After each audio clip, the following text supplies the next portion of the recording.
again, good afternoon, everybody, and welcome to, for the students in the class, another Demo Wednesday. As part of the methods and approaches to teaching of languages. For people watching this video eventually on YouTube, welcome to another LSLP in session webinar. As we said in the previous one, this is all part of the unit on literacy in second languages that we are developing in our course.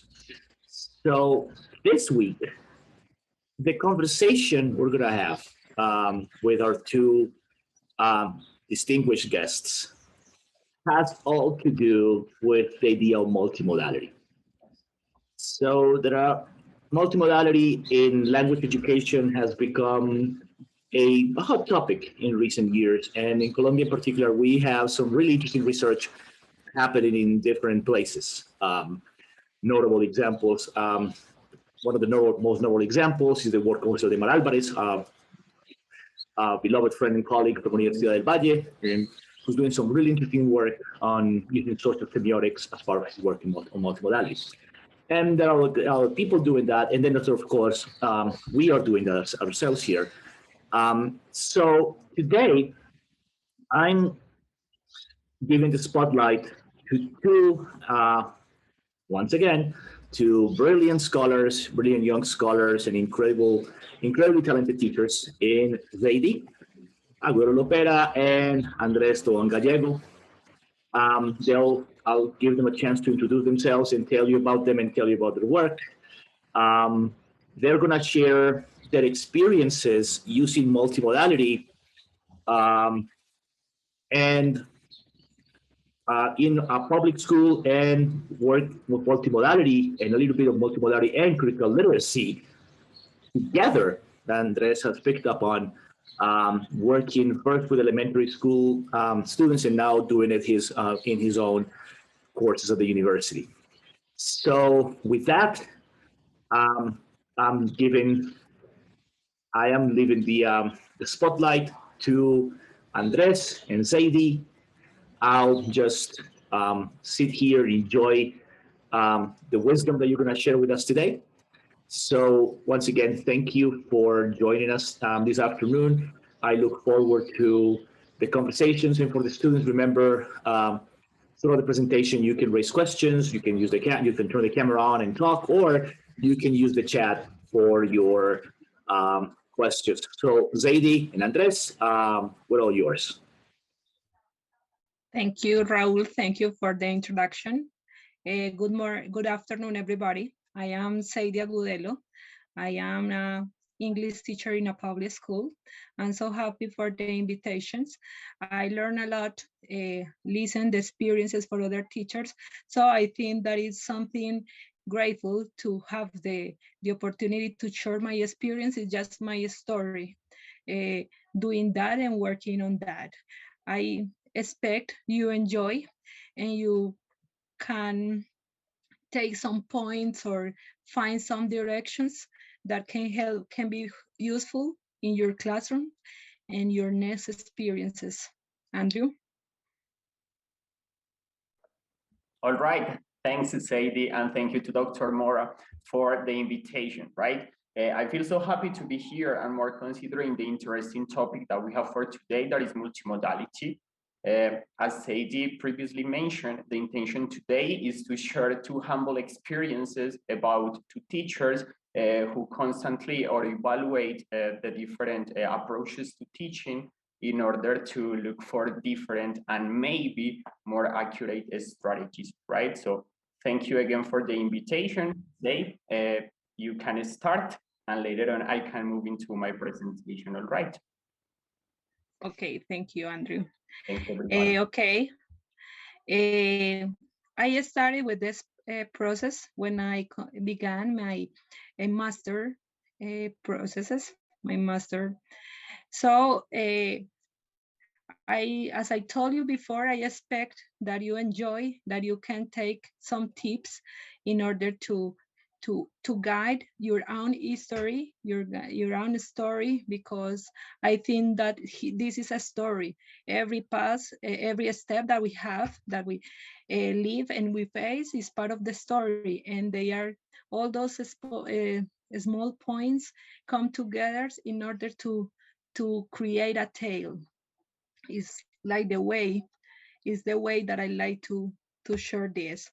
I am going to start sharing my screen. Uh, as I told you before, I started thinking of that when I began my master process in the UPB. And I was so motivated or interested in order to how can invite my students to write. I could find disappointed feelings and disgusting feelings when I invite my students to write. So I start thinking the possible strategies in order to guide this process and find a lie that help me to allow or guide my students to find something funny, something enjoyable in writing, especially writing in English. I'm an English teacher in a public school, as I told you before. The English level is low in public school. When I arrived to my school, they didn't have English teacher. There are other teachers, in math teachers, geography teachers teaching English. So it was difficult to start the process. So my students had many difficulties, but I take the risk of the process of writing and feeling that maybe writing could be the previous step to produce. And then I could guide them to the speaking part, because I feel that when a person have or feel comfortable writing, when he speak, it can be more occurrence or can feel other kind of feelings different, because they could be sure, they could be more engaged with the activity. So I start looking for ideas, and these ideas should be connected with the strategy that the school proposed, that was project-based learning. In high school, we are working on this process methodology. So trying to find connections, I with the help of my teachers and my classmates, I found two important concepts, which were a multimodality and affinity spaces. I could say that both work together in order to motivate, to engage my students, to create opportunities where they could write, not just in class. They feel that they could continue writing in their homes, because it was another aspect that I highlight from the process.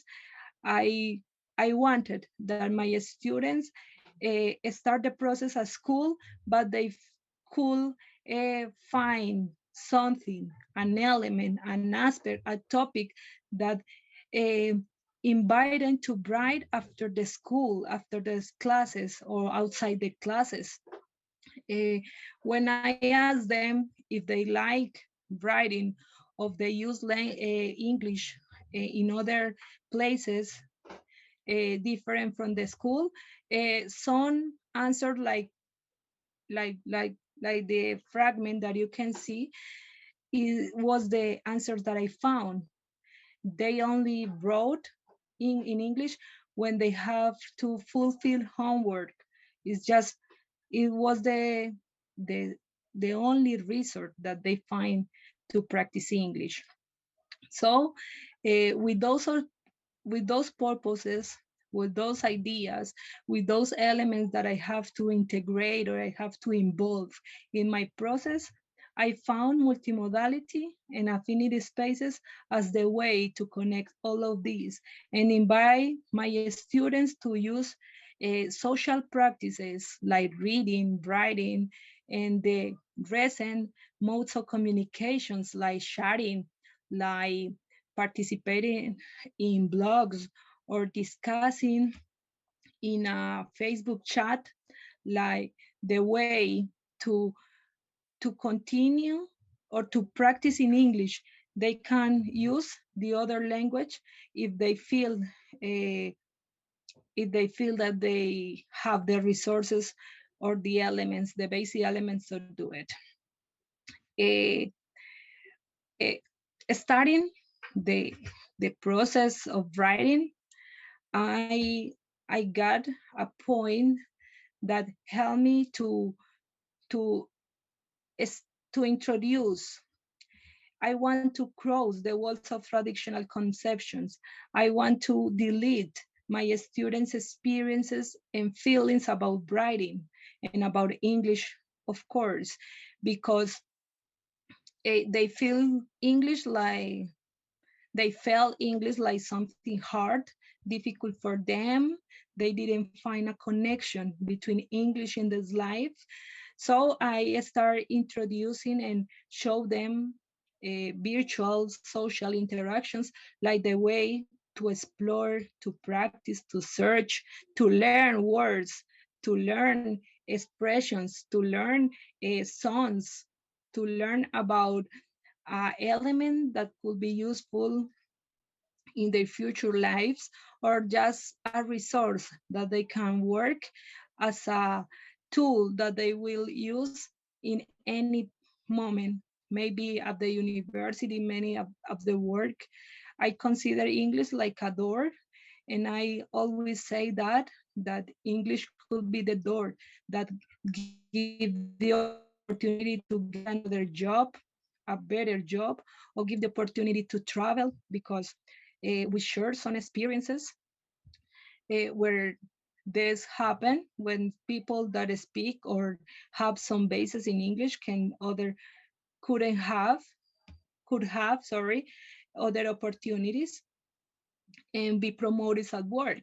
It was a reality, so I try to connect these realities in order to guide, in order to involve my students, and to invite them to or invite them. No, it's like I always mention the motivation part, the interest part, but I consider that is the reason is the lie that enlighten the students, that guide the students, that show them that there are something connected with them and they can use it everywhere if they feel that they had it, that they belong to them.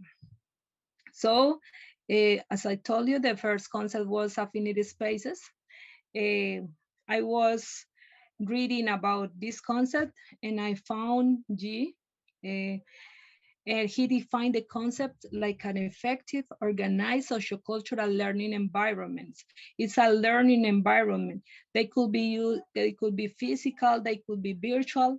I chose the virtual way because it was the common connection that we have. WhatsApp, social networks is the best way, or is the most common way that my students are using to communicate among them. So I use the virtual way of affinity spaces. I start creating these spaces, these environments, and I propose some activities, some exercise, some problems that help them to learn and practices like the common endeavor, but they help them to solve problems. They guide in a process of becoming researchers. because they start looking for information about many things, about the central topic that was moving on this moment. And they start facing some challenges that they weren't in my mind, but that they appear during the process or while the process, and they start facing that and give me some, it was so funny because some of the problems that I considered that I couldn't solve, they helped me to find the solution. So as a participant of these affinity spaces, we solve challenge, they help me to solve the problems that I found guiding the process, and they become research, they become leaders, because when some of your classmates had some difficulties, they give them becoming in masters. There are some roles that I found using this concept. It was the newbies and the masters, and I could see the process of transformation. Some students start the process being the newbies or the rookies of the process of the activity of the exercise, and they become the master and start explaining and help the others newcomers. So it was funny, it was grateful, it was awesome to watch this transformation, and to know the feelings that they had when they couldn't help a classmate or a partner and say, teacher, I learned this and I explained that because he didn't understand, but now he understood because I explained better. So my job disappeared using this. When sometimes when they had questions, they start asking, they going looking for their classmates and use me like the final resource. And sometimes I say, oh my God, it's wonderful to see it, that this could be possible, especially in an English classroom, when my students would say that they didn't lie, they didn't know, they didn't understand, and they feel that, yes, I understood, I can help them, I can explain you. Is awesome. I feel amazing. Remember that processing in my classroom. The other concept was the multimodality. It's a wild, it's a big concept, multimodality. I choose multimodality test in order to show that the traditional way of writing could be modified, and it's not necessary. It wasn't the required aspect that I asking them.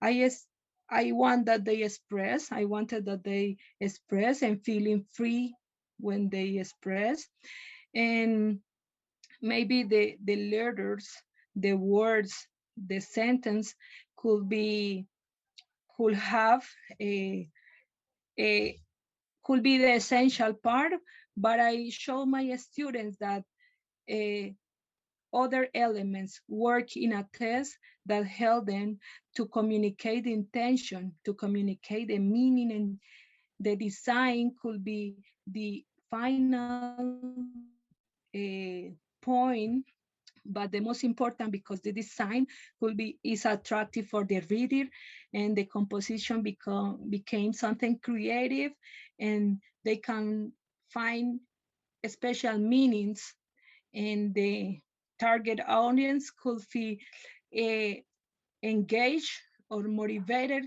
to write. Sometimes when my students found a test, oh my God, teacher, we have read, oh no, I don't want, Zeidy, I don't want to read. But I start introducing multimodal tests with the traditional tests, and they work together to to create reading comprehension activities or exercise. And sometimes the comprehension activity it wasn't a questionnaire, it was a express infography or something that where they can show what they understood. So those traditional concepts was removed from the classroom, and sometimes they was adapting inside it using the other elements that they connect.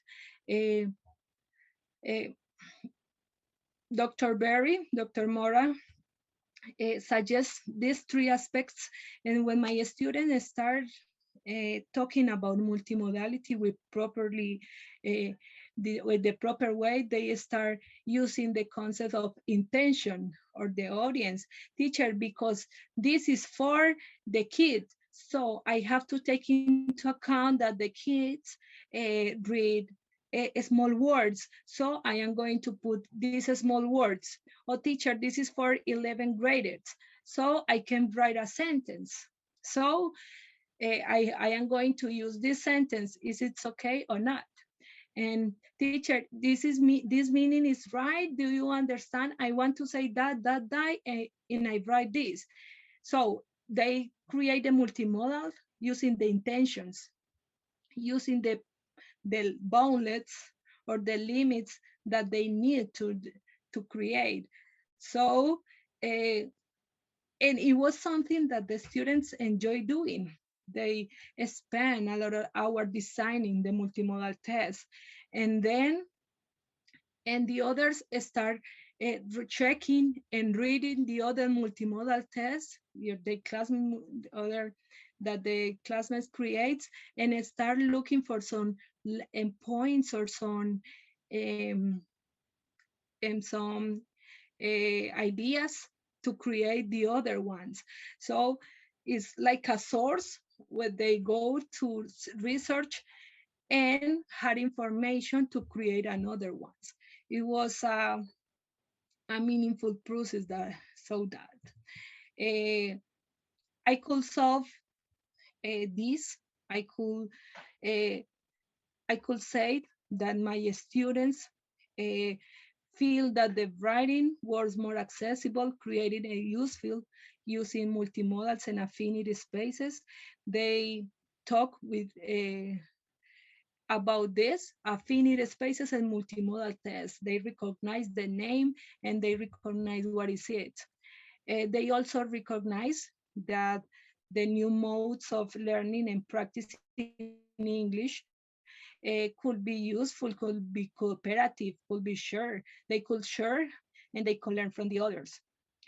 They start integrating the audio, the linguistic, spatial, gestural, and visual modes in their productions and their compositions. And sometimes I was so impressive when I saw some creations. Oh my God, tell me how do you do that? Please explain us, because I don't know how to use the resource. And they were smart doing that. And an special point that discovered through using those concepts is the opportunity that my students receive the comments and suggestions from the other participants, not just the teachers. Sometimes as a teacher in a classroom, as the teacher, we check and we score the students' productions, and we didn't had the opportunity to socialize this experience, or to socialize this brilliant work. And to the affinity spaces, my students recognize their classmates' work, and they know the expectations, and they can read the comments of the others. It's like it was a constant interaction. And they, as I told you, sometimes these interactions give you the force, the strong I don't know how to feel is like, yes, like the power, yes, like the power to, okay, my classmate create this and look at this and he involved this and integrate this. I am going to do that. And the mind is going to be better. The competitive appeared, but it was not a dangerous competitive. It was something that they enjoyed. We found some limitations and we have some opportunities. I had a picture of drafts, the drafts. My students have some difficulties. Some of my students have some difficulties using handwriting as a method, but I realized maybe how a pencil in a white piece of paper can be a limitation to create. They started looking for the application, the resources, and the draft that they gave me in the previous part of the process becoming something special, something wonderful. Maybe they had colors and markers, but it's not the same. When they put some sounds, some effects. Oh my God! And why do you do that, teacher? Because I wanna I wanna surprise the readers. When they touch this, they are going to create that, and I feel that that is something horrible. My first experience using the affinity spaces and multimodal was in a project-based horror, and we watch a movie. We watch a movie. We read a book, an English book, and we read a comic strip. And taking into account the ideas of the movie, the book, and the comic strip, the students create their own compositions. And sometimes these conversations, these expressions, these comments go outside the book, go outside the school, become this multimodal, become a way to express some things about the reality, about the social positions, about the social elements that they could see around the school, but we didn't. I couldn't have the opportunity to listen before. So it's not just reading, it was not just moving, it was going beyond of these resources, and how critic persons could be the students reading some elements from the reality, and maybe creating a mixture what is happening at the school and what is happening in the creating, and giving some ideas to about how to face them, or giving some elements to know the behaviors that they have to face them. After the working on it, I found some special words from my students. For example, I remember that this sentence that one of my students says in his reflective journal. My favorite part is when I have to carry out the multimodal test. I have to come with the test, and based on a character from the movie we feel identified with. Is the personal thing, or is the personal aspect that sometimes a school didn't give out the opportunity to know. When a student connect with something, they could be an open door that give you everything, because he's feeling that you are in his side, that you are understanding what is happening, and then maybe the words that you are going to give you, it will not the best, but it's going to help them, is going to guide them, is going to help you or help him to feeling better. This is one of the places that we create, the affinity spaces that we create. There are small productions from the students. I have the link if you want to visit and you want to watch what a 7th grade and 8th grade could create, taking into account a movie, and the opinions that you can find, just having like a source of information, a movie or a book. Now, 2 years ago, I continue working on that because as yesterday we talked to Andrés, the thesis and the master process changes, and we go to the classroom and we start thinking not just about the topic that we are going to start or that we are going to explain. The master process or this process help us to know that the resources is the element, or the strategy is the element, the main element to guide. It's not just to learn a language, is how till the language become a property of the students, or how the students feel that the language is connected with his life or her life.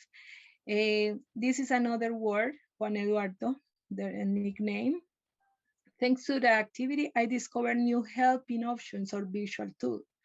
I helped me to find a new hobby. You can say that, a new hobby. Creating just multimodal in his afternoons outside the school, not just for English, activity just for him to share in the social networks is what they do using that.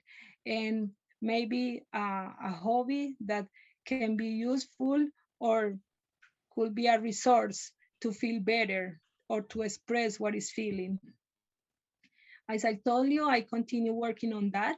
Last year, I was working in social issues. I presented this song, The Joker, and we start talking about the young students' behaviors and the social problematics. And they create multimodal videos talking about the movie and talking about the benefits or the things that are engaged to this society or this. This is a short video. Okay. This is a short video that one of my students create. I don't know. Let me share if it works. It's not working. Okay. If I can at the end, I can show you the video, but you can say the small pictures of the other productions, of my students' productions, and how creative could be, and maybe how can I introduce words, expressions, places, characters through English just with a video, and how to students do that to practice. We also used text, movies, songs, and new. Our intentions were the composition in English, but there are many, they had other resources. This year, we continue working on the project-based learning. We have some purposes that are connected with the affinity space proposed, is especially the idea of becoming explorers, being engaged in the learning, become problem solvers. That is something that project-based learning propose, but it's something that you can find using the affinity spaces too, and using the idea of my purpose, the connection among these concepts. So in this moment, we are in the process. The last Friday, we start looking for the topic in order to the project-based learning. This is a picture of my chat, in my student chat. I am integrated. As you can say, the topics that my students propose were related to what is happening in this moment, visual and audio pollution and the effects in the humans' behaviors. The other is the social situation, yes, giving some aspects about the story and what is happening right now. And the third one is animal testing. How it could be something dangerous for the environment and for the species. We are in the process of voting. As you can say, they are sending their messages, proposing in this moment. Animal testing is winning in this moment. The vote process finished on Friday, and we are going to have the final results. It's a process and continue being a process. First of all, the students share ideas about the topics that they want. Then we choose the topic in this moment with this. After choosing the topics, we establish some questions. We make, please Raul, I don't know if it is the best way to say, cross-count the main topics of the school subjects and contexts, because we have to connect how mathematics, Spanish, English, social studies, maybe physics or chemics can help to solve the questions. So we make a process at the school that is transversalizar all the contents and the topic of the project, and to establish how each school subject is going to help to solve the students' questions about the topics. And then as teacher, we propose the strategies that we're going to facilitate, to present and guide the students in this process. And we are working on that. This is what I have until today. I expect continue working on that. And my favorite topic is animal testing, because it's something that made me feel passionate and I like it. And maybe my students feel the same because they have pets, they have many connections with the animals. And it's something that is happening.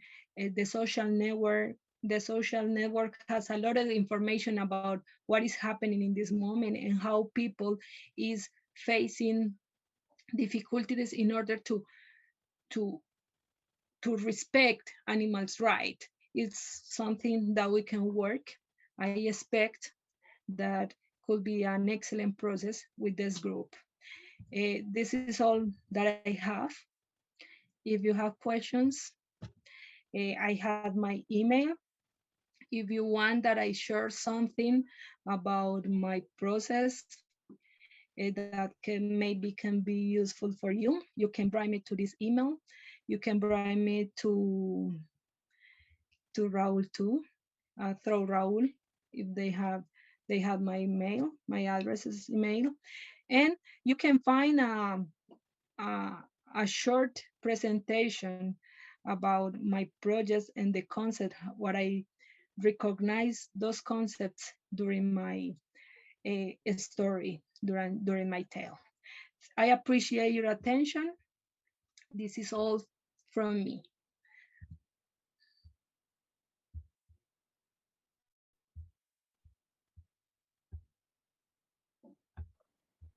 All right.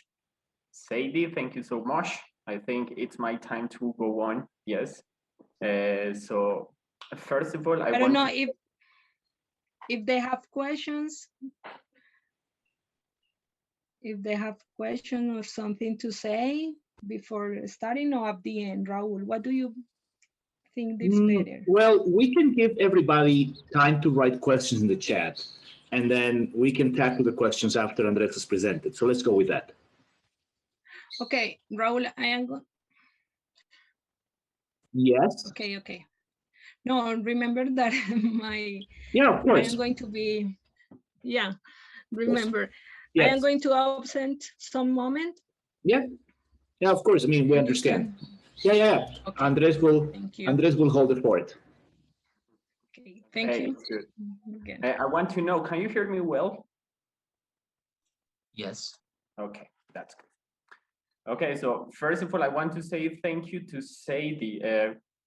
Honestly, when I listen to her and how creative she is at the time to think for possible ways to implement multimodality in her daily classrooms, I'm honestly feeling the mood to maybe incorporate some of those practices in my context, obviously. Okay, so to start, I want to say again, thank you for the invitation to Dr. Berry.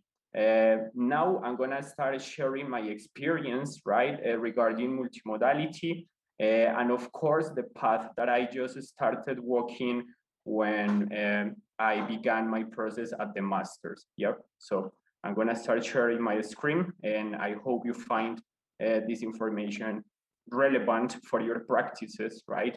And maybe you can get from here something useful for the daily context you confront with, okay? So let's start. Let me just start the presentation mode. Good. So people, my name is Andrés Esteban Tobón-Gallego. I'm an English teacher. Nowadays, I'm working at Universidad Nacional, right? So basically, I want to say that I'm so glad to be here. And let's start with the 4 moments in which this experience and presentation with multimodality is going to be divided. Yep. Good. So first of all, I'd like to contextualize you a bit regarding what are the specific connotations when we talk about multimodality. Yes, after having the chance to maybe understand the concept from a clearer perspective, I'm gonna show you the different ways in which I've had implemented multimodality with the different populations I have confronted throughout the last maybe 2 or 3 years. Yes.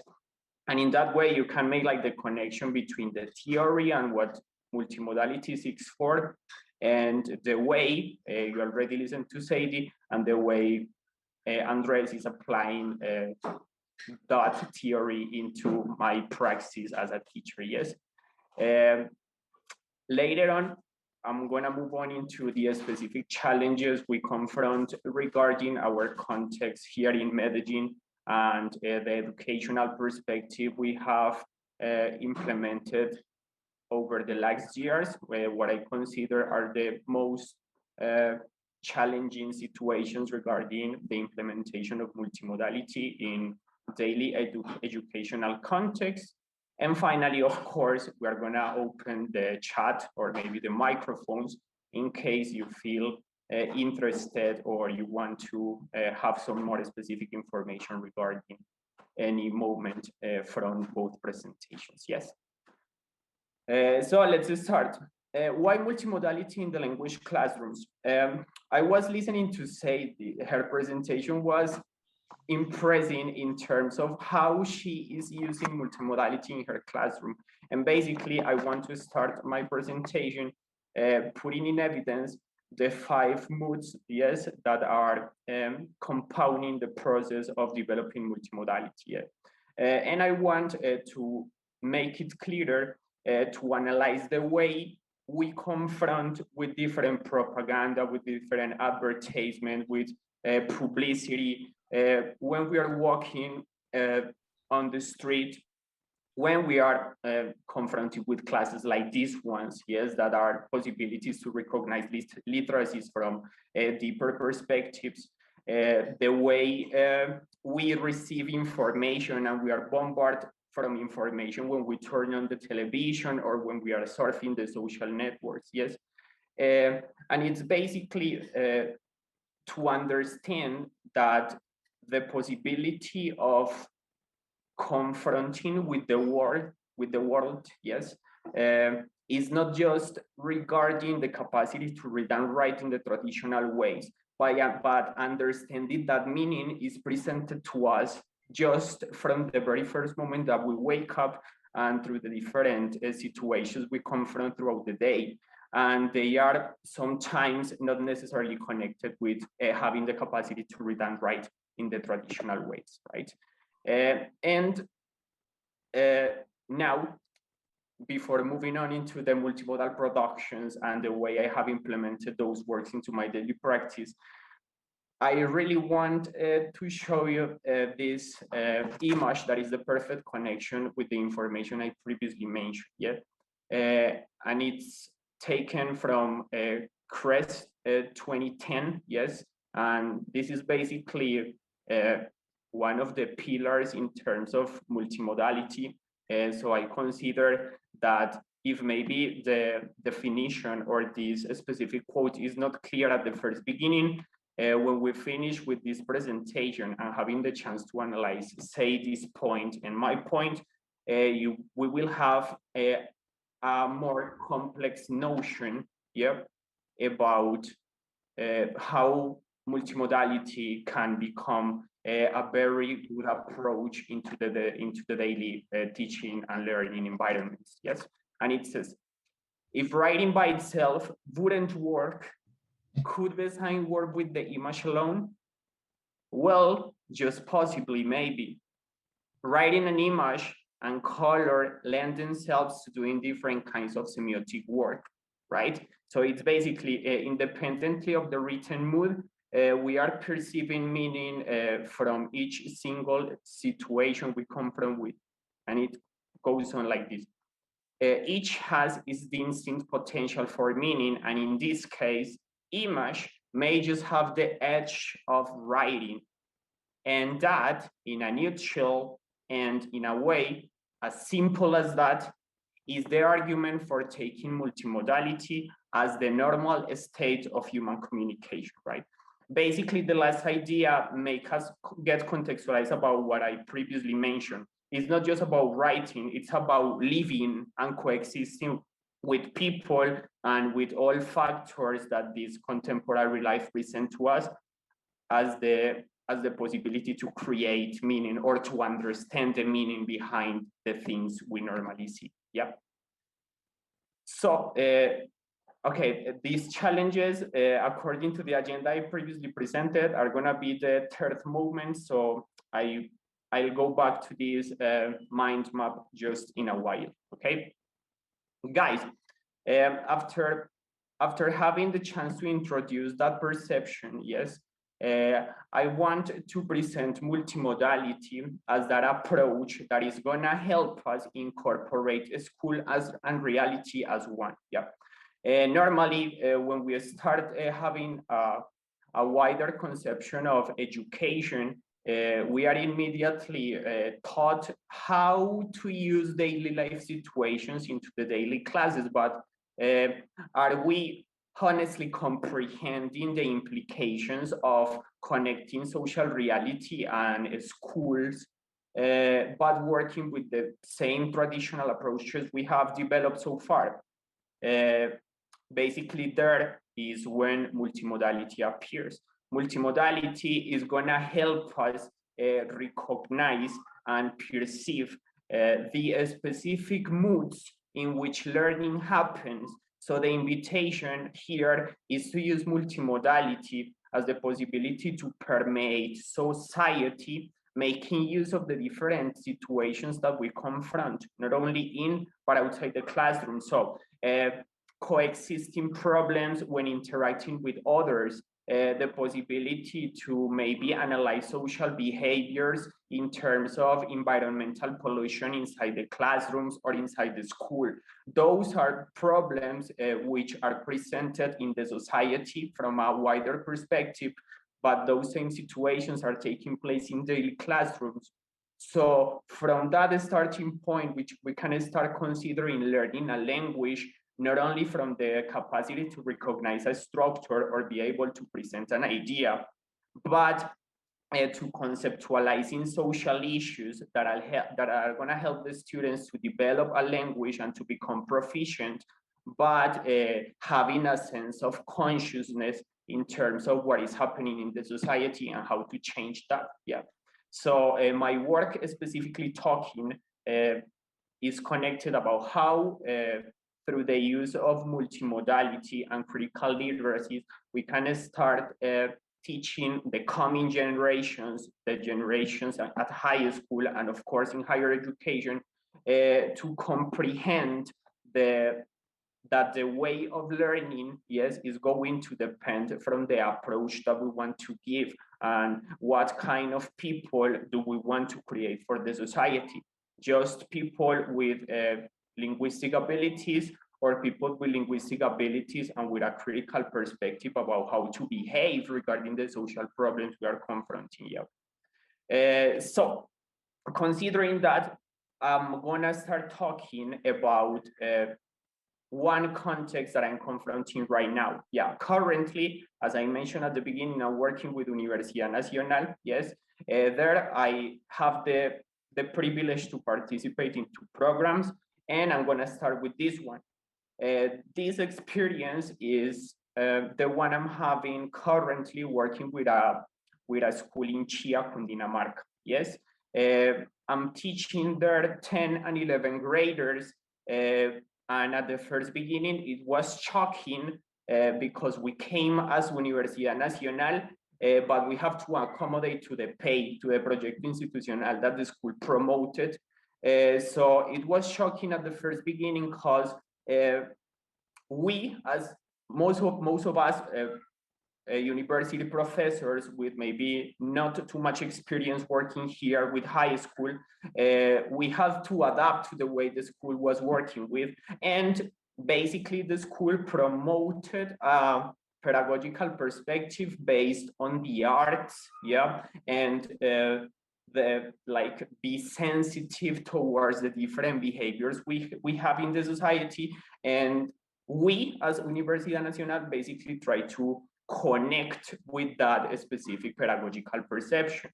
So considering that, we have to incorporate to the curriculums we got some other ways in which we can present the learning of languages from a more profound perspective in terms of analyzing the transcendental perspective of languages. Considering that students in this moment from 8th grade to 11th grade are developing different exercises to learn the song Imagine, right? Not only in English, because they are also receiving German and French classes. So the challenge and the compromise we have for this semester is to use different strategies that help students learn the language and learn the songs. So basically what I'm trying to do is to analyze these possible ways to bring multimodality into my classes. My classes is there with 10 and 11 graders. So I'm trying to look for different platforms as lyrics training, as possible dictations, right? Different ways to confront and to manipulate it with the lyric of the song in order to learn it, right? To listen, to close their eyes at the first beginning and have the chance to maybe, if they didn't know what did the song said, they would have the chance to maybe try to guess. After that, with some listening exercises they have to complete. We have also worked with changes in life, but we not only stay there on the capacity to present and make the comparison, but also recognizing what is the importance part of what is the transcendental moment of expressing changes, why are important changes in life. And to do that possible, we present the learning of languages and the productions presented by the students, making use of a lot of images, right? Not only saying that multimodality is reduced to the use of images, but understanding that it's not, we can perceive as teachers the critical development in our students simply moving away from the understanding of writing. Yes. And now I want to move on into how I've tried to incorporate multimodality with the different population that I confront at Universidad Nacional, right? And I have to be honest here, as a teacher, it's been one of the most challenging experiences I've confronted with.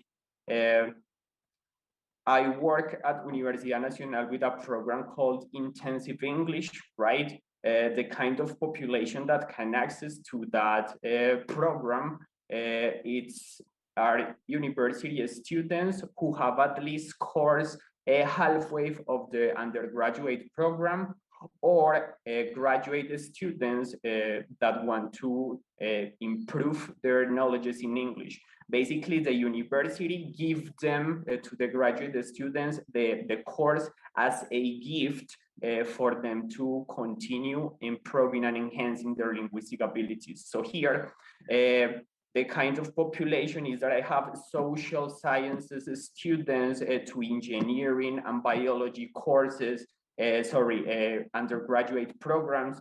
And basically the aspect that surprised me the most was that when I arrived there, their linguistic levels were so high. Yeah, they were so proficient, and they've never studied English before. They develop their linguistic abilities through their attempt to understand their professional fields in a more profound way, and as a possibility to access information, of course, without the wall presented by not knowing the language.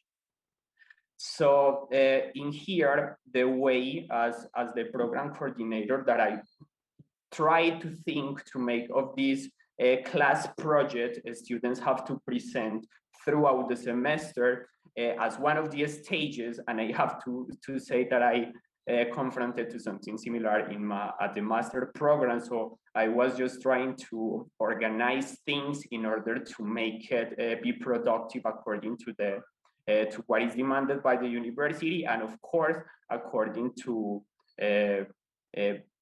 present the students a critical position regarding social issues, right? Basically, students, for presenting the project, the class project, they have a wide variety of options in order not to limit them to develop one specific project. Maybe they are not attracted or willing to develop. So considering that students have wide variety of topics based on their personal interests, based on their professional fields of study, and there appeared some really interesting productions, videos compounded by their voices, compounded by images, compounded by some other images that moves throughout the video. What it's funny about this situation is that it's not a learning just for the students. If I'm critical about my knowledge about technology, some tools, some years ago, and the way since the pandemic started and we were forced to teach through a virtual mediation, guys, trying to look for multimodal possibilities to help our students present the way they read and write the word independently, if they are children, teenagers, or adults. It's amazing, guys, because not even they are conscious about how productive and how nice results can emerge from challenge them to understand the learning of language from a different reality. In this case, for this project with my students at the university, they appeared videos based on how cryptocurrencies can become important in today's society because we avoid paying taxes to the banks. We have how the fashion how the fashion and all clothing that is devoted to that field are generating a huge polluting problem around the world. I have no idea about geology, but there were some students presenting the most incredible advances in the 20th century. So even if you don't know anything about it, you can start getting prepared, even learn vocabulary regarding to those fields. We have critics to our social reality in Colombia. We have many different perceptions that there was a magical production in terms of wildlife trafficking. So it's amazing because at the moment to grade, you also enjoy the grading process that sometimes can become tedious, right? So look at the pros of this process. As a teacher, you are looking always for a possible way to make your students feel engaged. Secondly, students feel engaged because they feel recognized in the process of learning. They feel their voices are important throughout the process of learning, right?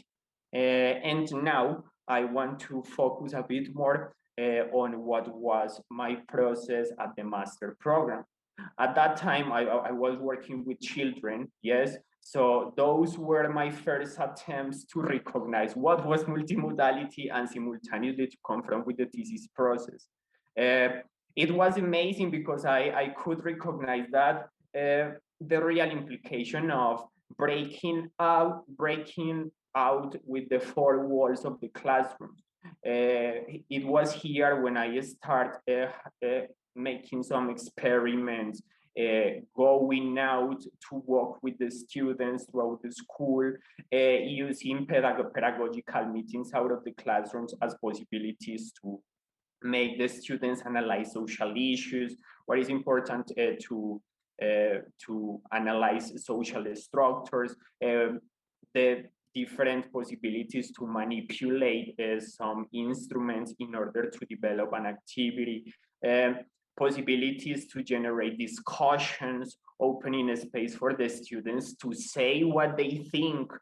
Sometimes we as teachers, and in our attempt to provide what we consider is accurate, we sometimes hide, or maybe without realizing it, we tend to maybe impose some specific conceptions about topics according to what we consider is good or not. So when we start analyzing things from a multimodal production or a multimodal planning of our classes, we can observe that the teacher's role is not about imposing, but about allowing students' voices and about allowing our students to create and express their feelings, right? Not to impose or try to homogenize their voices. So in this process, yes, I also could find the possibility through multimodality and through the possibility to help our students raise their levels of critical consciousness. They can recognize problems that seems to be blind for most of the society, but at the same time that they can start taking the tools to recognize who they are and the real implications they have for their society. Yes, active participation, guys. Sometimes we get concerned about, okay, how to look for possible places, for possible topics, for possible ways to help our students raise their interaction, their participation, their levels of interest towards the class. How to do that? Basically, when we provide our students not to take the control of the class, but to give them freedom to create different social analysis and different representations of a meaning making made by children because they have surprising critical abilities. We can start promoting moments for students' engagement. Students are going to feel the class is not just because, but they are going to be part of the class. Yes, the students are going to find interest in the different topics we present because it's not just about filling in the blank or color this draw, but it's about what do you think about it? How do you think we can analyze the topic for a different perspective? Yes. So basically, students have the freedom to present their viewpoints without feel affected about if it's right or not. Yes. Finally, for example, when I was at the master that I finished it last year, yeah, I used my classes as possibilities to move out from the language classroom and to analyze the environmental pollution at the school from a deeper perspective. Yes. So after developing different interventions, after developing some sensitization processes, we arrive to some messages in which students, I'm not saying they are not polluting the environment. I'm not saying now they are the most beautiful people in the world, but I'm saying that through the implementation of multimodality and possible ways to help our students to analyze the different issues we confront with from a more rational perspective, we can start questioning the way our world works, and maybe with a deeper emphasis and with the intention to really make of education that place that can help us maybe improve or change the society somehow. Why to say no to those different approaches that are making us become more active about our teacher role, that are giving students more tools to not just swallow in everything the world present us, but also recognizing what is the rationale behind those situations we confront and we not even recognize being in front of us. Yes. Here I had some references, guys, and in here we have, maybe in case you feel interested about getting to know much more information about multimodality, critical consciousness, please be free to contact me or to contact our mentor, Dr. Mora, okay? I hope you find this description interesting, right? And maybe now you can start questioning yourselves about the possibility to implement multimodality to enrich your daily classes and your context at the school, university, or wherever you work with, at private or public level. Guys, it's just about wanting to do it, yes? And of course, recognizing that through education, we can get into different conceptions and different understandings of the reality we live and behave on, okay? So that's basically it by my side. Thank you so much for your attention. Thank you. Andres, we can stop sharing for now, Andres. And let's go back to the gallery view. Thank you so much, Andres, and thank you, Zeidy. Zeidy had to leave us for a moment because of medical reasons, so hopefully she'll be able to rejoin at some point so we can start the conversation. But at this point, I am wondering if any of the students have questions. Remember, you have the option of turning your camera on and speaking up, or just drop the question in the chat. And I see Kelly has appeared on the screen.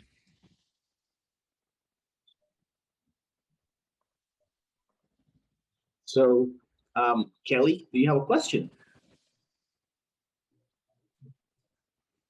No, thank you. No problemo. Does anybody else have a question for Andres or about the previous presentation that Zeidy shared with us?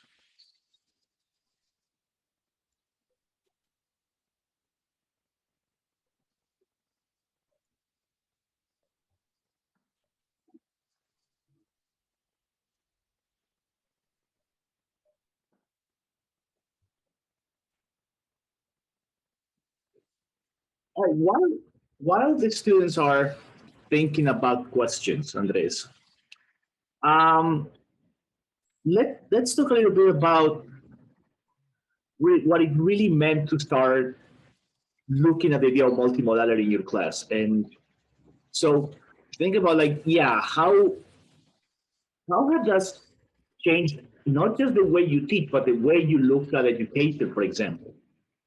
Okay, that's a nice question, and of course, I'm willing to listen to some of the students. Guys, don't be shy. Any kind of question that maybe you think or you have confronted so far with your practices, please let us know, and maybe I can guide you somehow. Now, regarding the question made by Raul, I would say that. I don't know. Everything has a reason to be. I gotta be honest with you. When I finished my high school, I've never thought about the possibility to become a teacher. Yeah, I always felt so interested, so attracted about learning English. So basically, my path as a teacher started not with the conception to become a teacher, but to learn the language, right? After some years at the university, I was just in front of graduating, and with the different experience I've confronted, I don't know, they're being good, and I felt good with the different process that I've developed in the different populations. Now, I can't say that it would be the same if I hadn't started the master process, and of course, to recognize some more profound ideas about the implications to become a teacher. After listening to the concept of multimodality, you listen, maybe you can translate it immediately, but honestly, if you don't take the time to read a bit of theory regarding the real purposes of implementing this approach into our classes, I think we won't conceptualize the concept as well. So after realizing what multimodality, that as I previously mentioned to you, I also use critical literacies mixed to multimodality for my thesis process. I could say that basically there are two most meaningful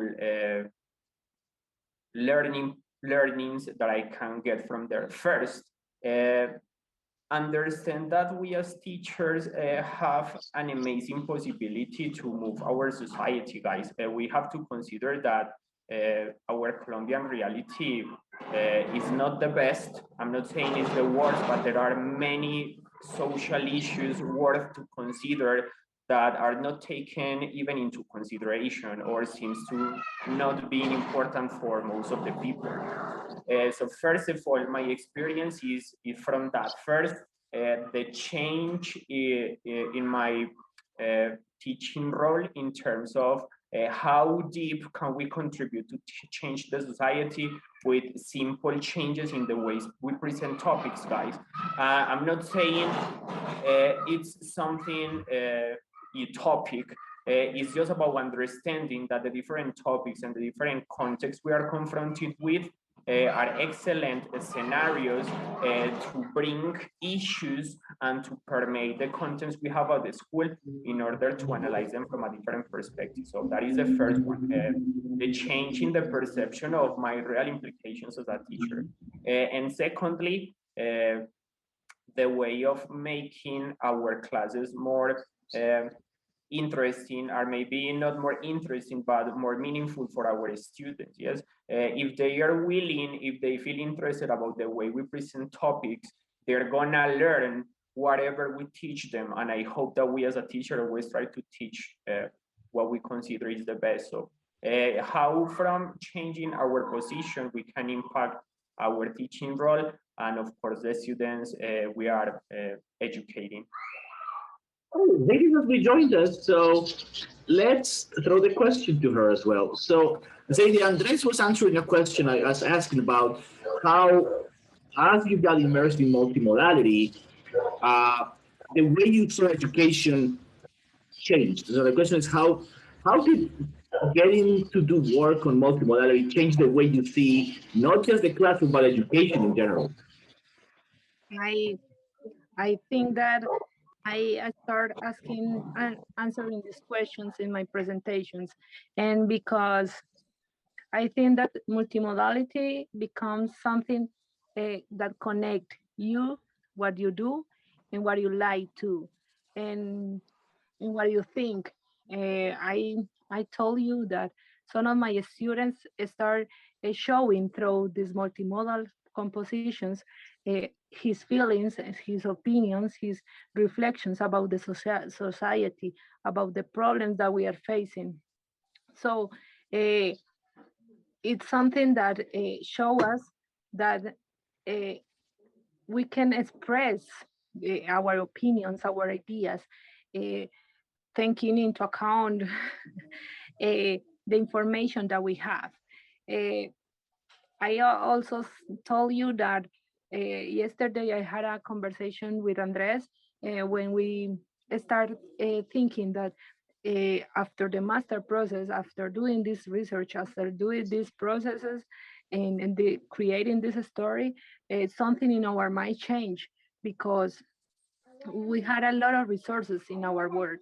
In our nowadays, we have to start looking for many things and to solve our classes. And I consider that uh, these strategies become something that what you are, what you want be, what you think, and you start thinking on that. That is not just the content, that is not the topic. It's something that represent what you are and what you like to do. Mhm. One thing I really like about your work, and I think that's why I wanted to bring it to the webinar and bring it to the students, has to do with your situation. One of the things that we talked about in the class, one of the problems people sometimes seem to have with the notion of multimodality is that they equate multimodal, when they think about resources, they start thinking about the big resources. So they start thinking about the technological resources.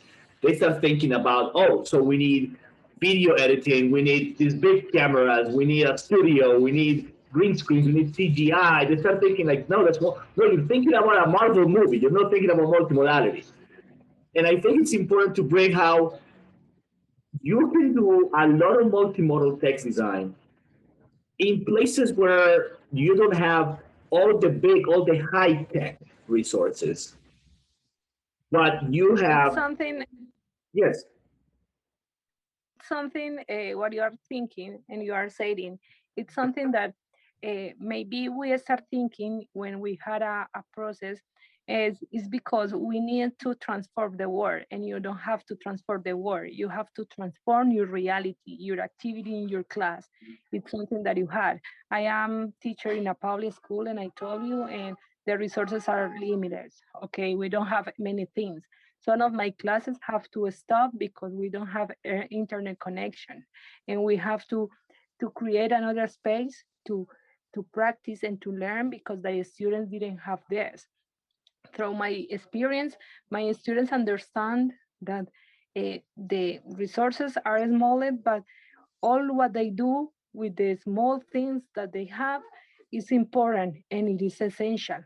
Uh, when I told you that my students become research, they become research from the first step because I present some apps that they work for me in my cell phones, in my computer, but then I start looking for another apps that was adaptable and useful in their things that they had.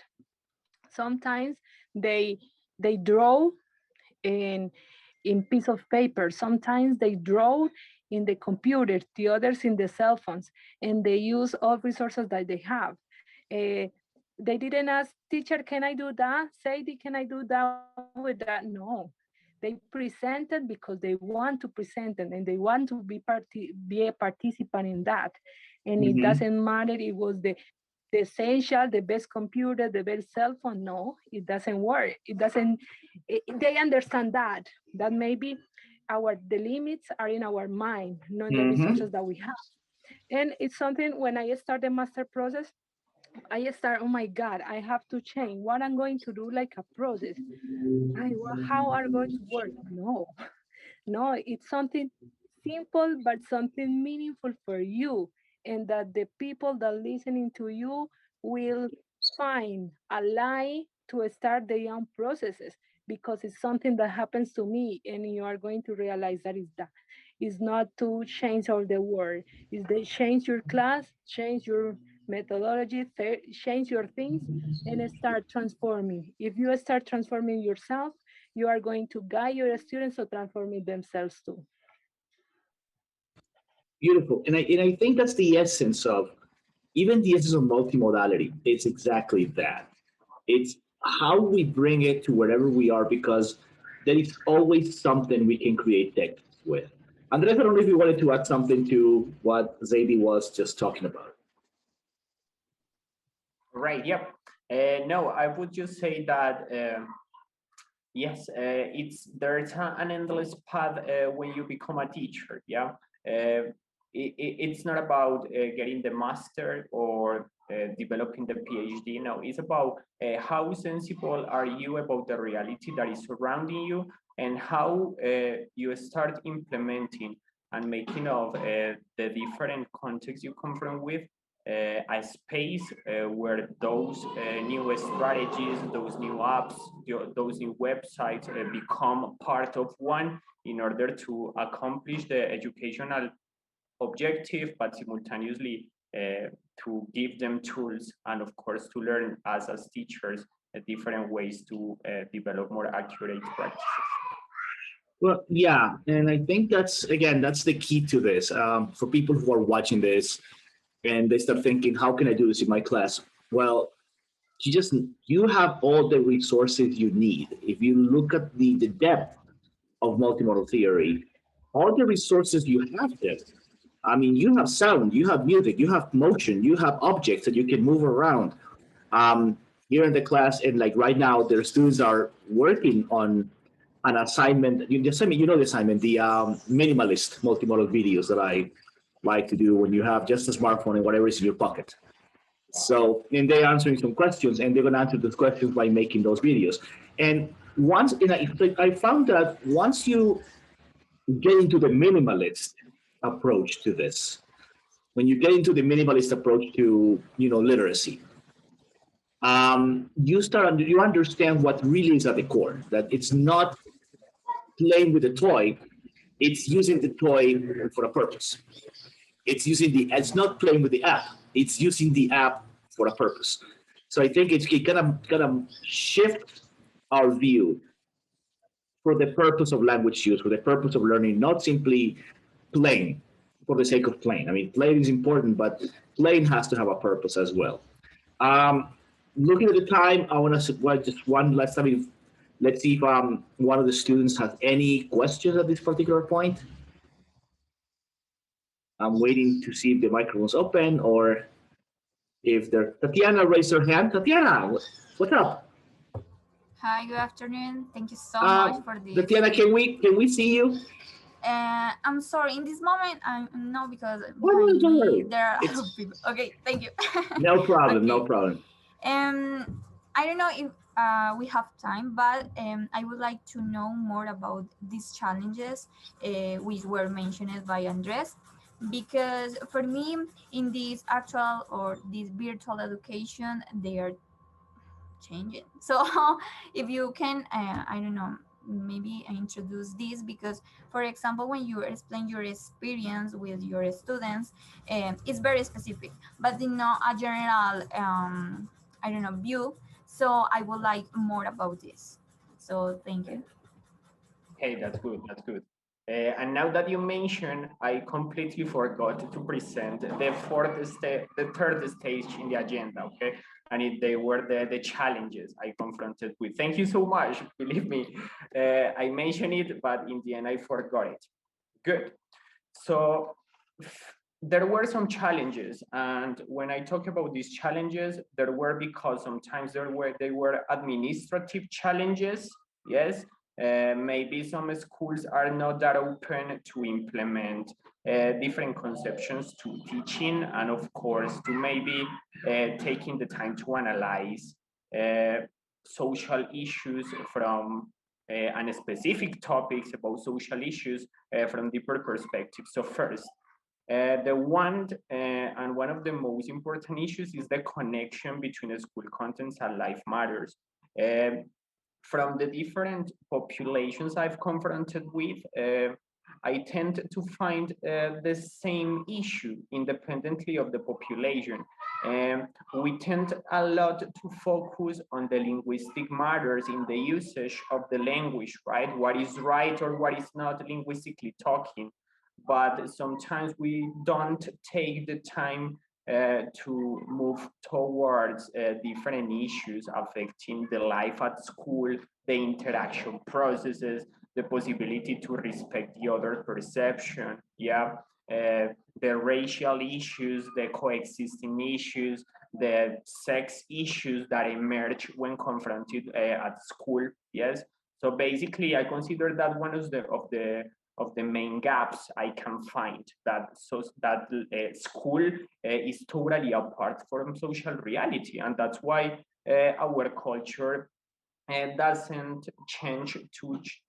tend to challenge the different unfair situations we face every day. It's basically because our school is not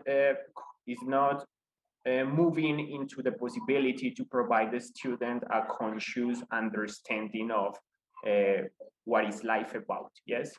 So then what is the challenge after recognizing that big gap? To analyze, yes, depending on our context. Guys, we as teachers are activists. When we close the door at our classroom, we basically can use that space as a possibility to change. So how can we do that? Envisioning, trying to create, and trying to think about possible spaces where students raise their voices, yeah? Another critic that I could say is to social and daily educational classes is that we don't offer the possibility for our students to present what their things, to listen to their opinions, to listen to their conceptions. As I previously mentioned, we sometimes even without wanting that to happen, we tend to impose and to classify and to categorize what is good or what is not regarding our human conception. So the best way is to understand that we as teachers are guiders, and we are not the ones who decide what the individual thinks or not. Guides. That's why it's necessary to reevaluate, and another challenge to reconceptualize the teacher position inside the classroom. Yeah, it's not the teacher is allowing students to do what they want. No, it's about having clear positions and clear objectives to be achieved, but to open the doors towards different productions and representations of meaning making developed by our students. So what is my role? Am I the one who influence? Yes, I am the one to impose, or I am the one who already know what is the purpose of the semester, of the week, what are the objectives, but the different ways students can accomplish those objectives can be represented as well in a variety of ways, depending on their learning styles, depending on their capacities. So it's a matter of open our conception of the teaching role, yes? And I would say one of the most important challenges in here is to think in a world that from the very first beginning we wake up, as I mentioned at the beginning of the presentation, our students are also mediated by the situations that happen at home, yes, the coexistence process between the parents and the ones around them, the schools, the technological devices that are always presenting interesting things. So how are we making of education a place where we can compete with those distractors somehow that present daily life? How are we taking life and those situations and experiences life presents us as possible solutions inside the classroom to make classes more interesting, right? Of course, avoiding our interference, as I previously mentioned, and providing spaces for the students to act in a natural way. Yes, that is basically what I wanted to say regarding those challenges. So I'm gonna stop here. Thank you so much. That was a really nice question. Yes. All right, Andres, there is another question. Now, Angela, would you like to open up your cam and run the question by Andres? Okay, good afternoon. Okay, my question is about can critical literacy decode and identify those multimodal elements that we were talking about? For example, those visual, those gestural elements, and linguistic elements too. Do you hear me? Good. I think the volume was a bit low, but I think I could get the question. Yeah. Okay, basically, and let me know, please, Angela, if maybe I got your point. Yes. Okay, that is a nice question, and I would also like to Professor Mora maybe presenting his opinion about this. Yes. Good. When we talk about critical literacy, yes, basically what we are trying to do is to analyze the way the messages represented in text, in the different texts that we daily confront with. I repeat again, out of the traditional understanding of or conception of writing and reading, yes, how the different advertisements are trying to represent meaning and are trying to maybe make us think about a determined way, yeah. So how can we conceptualize those conceptions through multimodality? I think the nicest aspect about multimodality is that we open the space to the variety in terms of the different intelligences and the different kind of personalities that we find at our classrooms, yeah?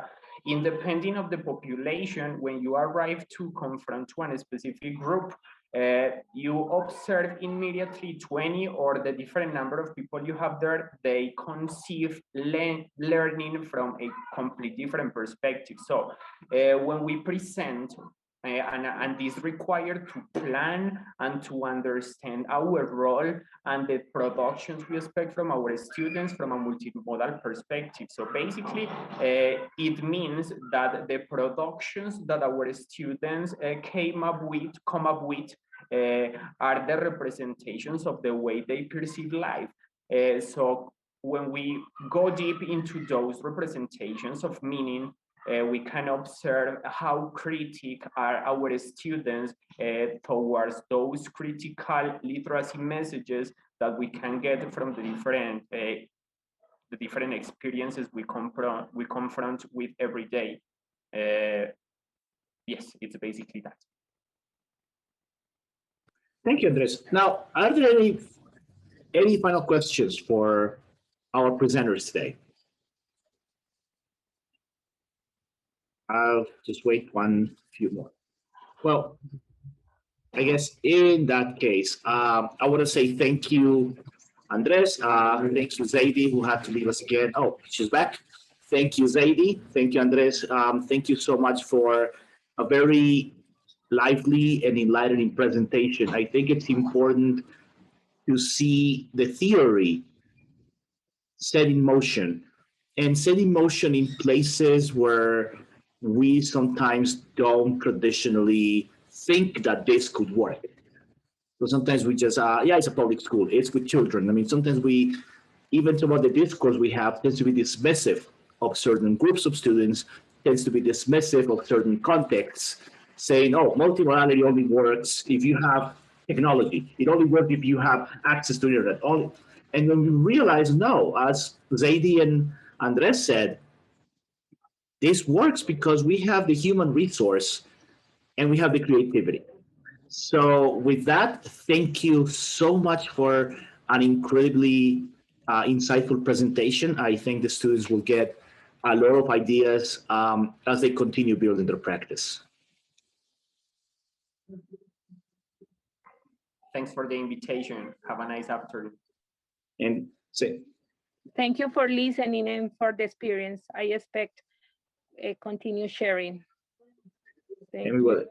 Thank you so much. And once again, for everybody, remember, this is all part of the LSLP in session webinar series. So that we have in our YouTube channel. We invite you to watch this video, watch the other videos we have, learn with us, learn from us, and continue this journey into finding more creative ways to engage our students. So for everybody, thank you so much and have a very, very good afternoon.